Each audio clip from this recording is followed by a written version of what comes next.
Hey y'all, I'm Jadea Tyan. Welcome to my channel. And if you are already a subscriber, if you are already gang, then welcome back. And if you're not, why aren't ya? I mean, you might as well join the gang right now. So I'm gonna just give you a minute. Yep, I'm giving you a minute. Click that link and subscribe. Today I want to get into transitional phases. I mean, with COVID has really just kind of like knocked us all off of our feet in a way, in all different kind of ways, whether that was mentally, whether it was, your job. A lot of people had to be furloughed or laid off or whatever the case may be. So I feel like this video is at a perfect time, and I really want to just zero in on the career aspect of it all. And I've actually been through a few transitional phases when it comes to jobs. I mean, I've been working since I was like 14. I had every single job under the sun. I've worked at hibachi restaurants. I've worked at country clubs. I worked at Brazilian wax places. I worked doing what is it called, emergency preparedness. I've done it. I love the feeling of working. I love the feeling of having my own money. I mean, I'm a Capricorn. It's natural for me. Yeah, get into it. So yeah, as you can see, I've worked plenty of jobs, and there's been plenty of times where I didn't have a job and I was kind of struggling to figure out what was going to be my next move and things like that. So I want to just talk about the transitional phases that we all go through and how to finesse them and how to get that dream role or just get yourself in a better predicament. So first, let me tell you a little bit about my story. I mean, I've had a few transitional periods when it comes to jobs, but I want to speak about the first one. The first one, I did not do it well. I didn't handle it well. So let's get into that. 2015, 2016, like that kind of like school year period, I was working, doing a Teach for America program. If you're not familiar, it's kind of like the Peace Corps, but here in the United States, you get placed in a random location, and you basically work and live with a cohort of people. That was a set 1-year program. So right after college, I graduated in 2015, and I went directly into that program. Cool, got accepted. The program was good, da-da-da-da.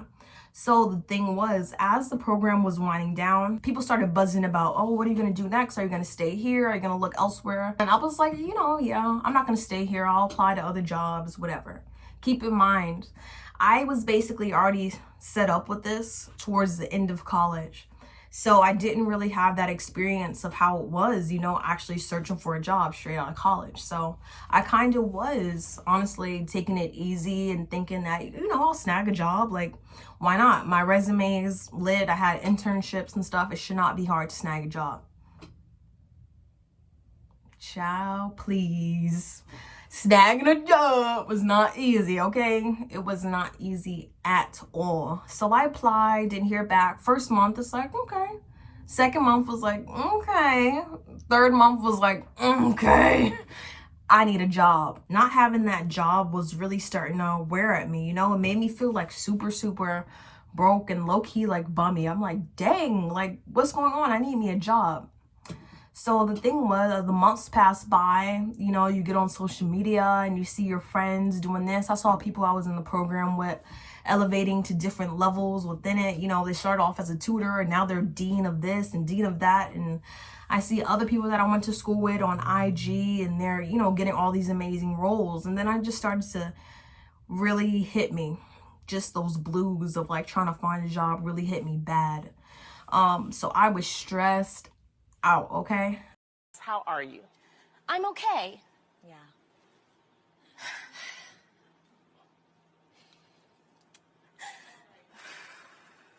24/7, all I would do was go on Indeed and apply. And every time I would finish applying, it would say, thanks for submitting your application. 10,000 other folks have also applied for this job. And I was like, bruh, what is going on?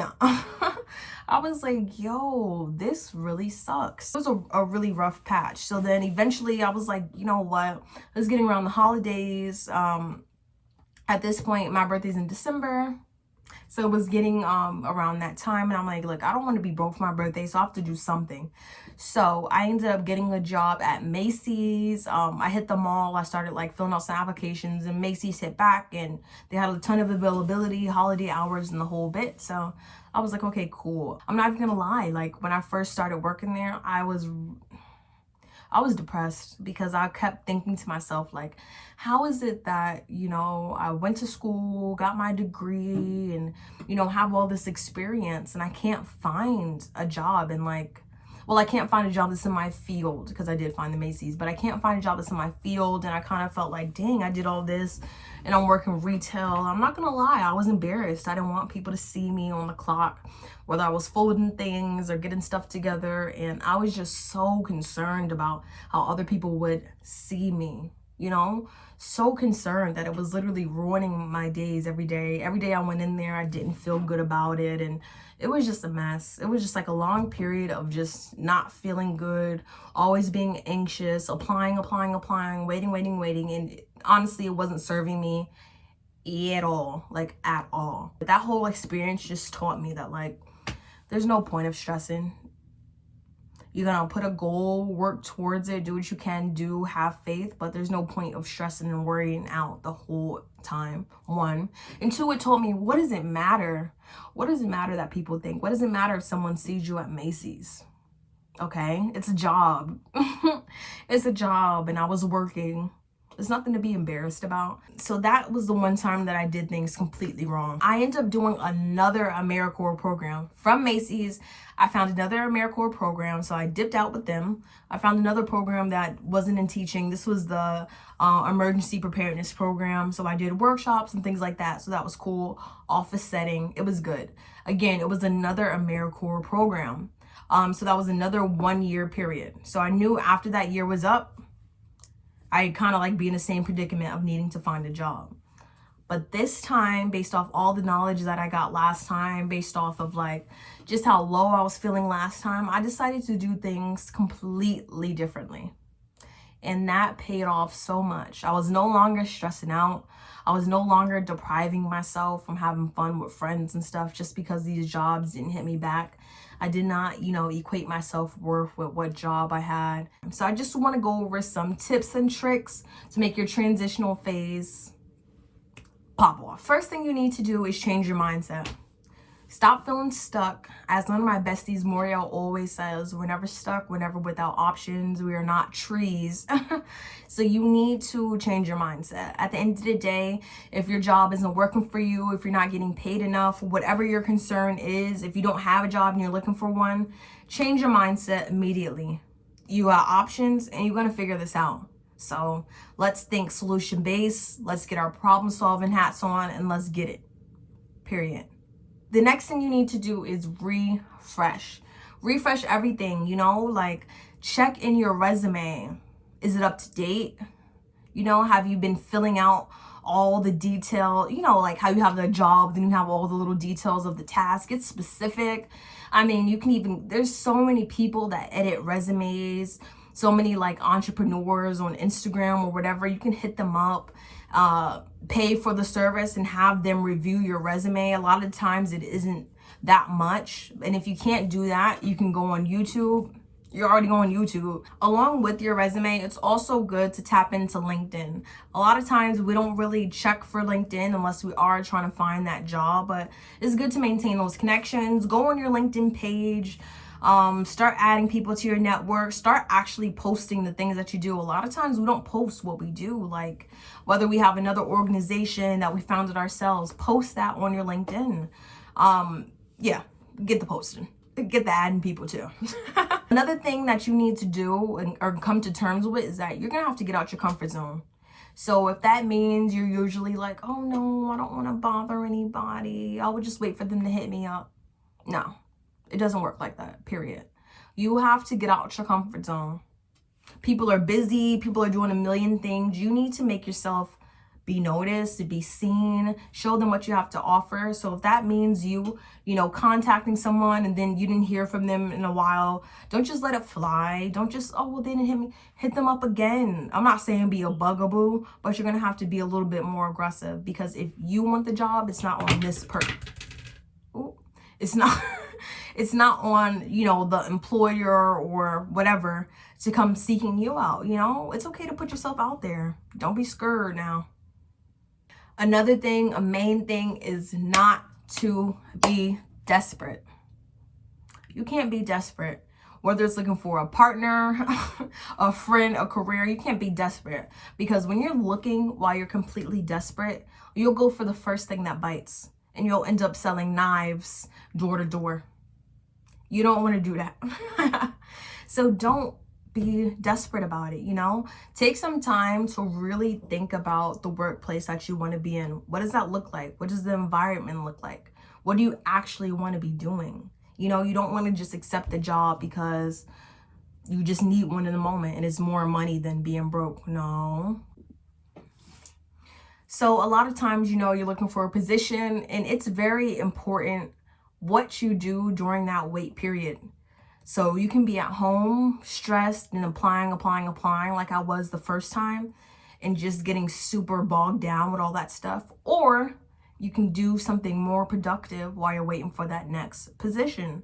So something you can do is look up events in your field. So now with COVID, a lot of things are virtual, so that's even better. You might not even have to leave your house. So for instance, if you're into fashion, you need to be looking for fashion events. You can go on Eventbrite, fashion events in my area. You can go to panels, you know, where designers are talking about their experiences or whatever, because you'll realize when you go to those events, there's a bunch of people that are also interested in the same thing as you, i.e. fashion in this example. You get to rub elbows with people, you get to introduce yourself. And that's the thing, when you go to these events, you can't be completely silent in the corner and then go back and say, well, nobody talked to me. Put yourself out there. It's okay to say, oh, hey, how are you? I'm Jadea. Oh, yeah, because I'm actually interested in this. I'm looking for a position, whatever the case may be, you know? It's okay to put yourself out there. It's okay to, like, talk yourself up a bit. But going to these events are going to get you around like-minded people, and you'll be so shocked. But just getting around like-minded people will do for you. If you're interested in the industry, it is very important to look up the key people in the industry, the movers, the shakers, the people that are innovating and killing it in that industry. That's important. I mean, follow them, listen to them. A lot of people share their journeys. A lot of people share how they got on. And you know what? You can take it a step further by reaching out to them. Even if they don't reply, you'd be so shocked the fact that people will see your DM. And let's say you send someone a DM and then you go to their book signing or something like that. They might remember, they might have saw that message or whatever the case may be. Like, don't be afraid to hit them up first. It doesn't matter if they have a big platform or whatever. Don't worry about looking silly or whatever the case may be. It's okay to reach out to them. Tell them that you love their work. Tell them that you are inspired by them, whatever the case may be. But reach out to them. Another really, really, really amazing thing, I mean, like a super cheat code, is finding a mentor. Now, this can be hard. I mean, mentors aren't just hanging out, but you'd be surprised. You'd be surprised. Even if someone can't be there to, you know, walk you every step of the way, I'm sure there are people in your field that are willing to drop gems on you, that are willing to network with you, maintain a relationship with you. And this really helps because at the end of the day, people that are already in the industry, they can lift you up. They can tell you different things to do. A mentor can really help you get light years ahead in your career, so I highly, highly recommend getting one. You can even get one off IG, and if you can't find one, then you can have a mentor in your head. Someone that you look up to, whether it's an influencer in your field or whatever the case may be, they can be your mentor in your head. If they're dropping lessons and things like that, really pour into that, because mentorship, no matter what level, really can help shape you and propel you to that next level. All in all, transitional periods can definitely be tough. I know all about it. I know how it can make you feel. It can make you feel sad or stuck or whatever the case may be. But I want you to remember, and I'm going to get in close for this, you got this. Have faith and put in some work and just watch yourself skyrocket. And remember, take it easy on yourself, especially nowadays. It's a whole pandemic. It's a whole panoramic out here. So take it easy on yourself. Everything will fall into place at its perfect timing. Put work in. Don't be desperate, and you got this. Thanks for watching this video. I'm wishing you guys the best of luck during your transition periods. Please like, please comment, and subscribe. I want to know if there was any tips and tricks that I didn't mention that help you get through a transitional period. Also, I want to know, what job sites do you guys use? I know there's Indeed, but what other job sites do you guys use when you're looking for a career? Let me know in the comments, and thank you so much for watching.